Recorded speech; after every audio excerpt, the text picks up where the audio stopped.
So we are going to learn today how to draw ray diagrams in case of a convex lens. You already know this is the principal axis and you have a focus on either side and focal point is there, isn't it? That is called focus. Then 2f is there, that is also called C. The distance between focus and lens is called focal length. Okay, so these things already you have studied. Now today you are going to learn how the three rays that we learned, how the three rays are enough to form an image. Okay, so let us go further with this now.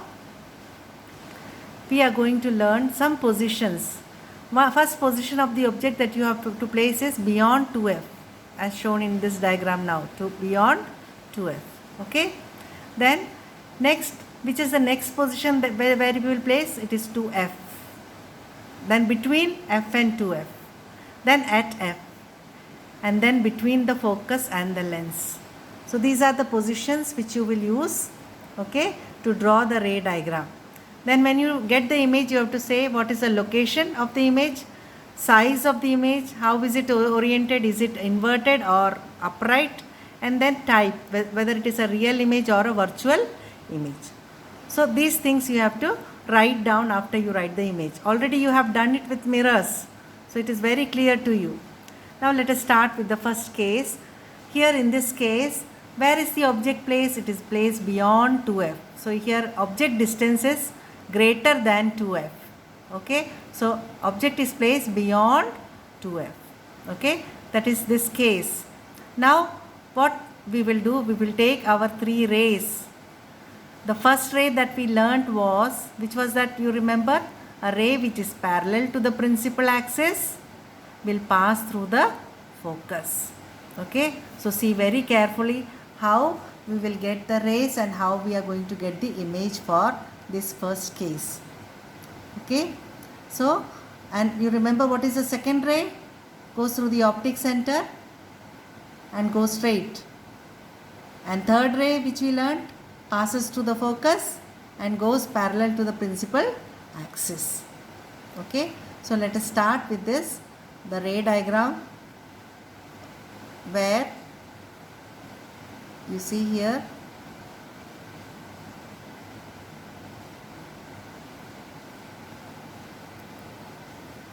the position of eye is also shown here. See the first ray which is parallel to principal axis.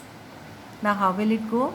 It will go through the, which is parallel to principal axis, goes through the, yes, you are right, it will go through the focus.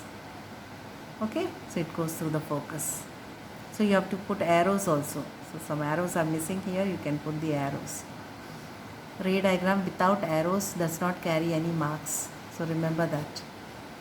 The next ray which passes through the focus will go parallel to the principal axis.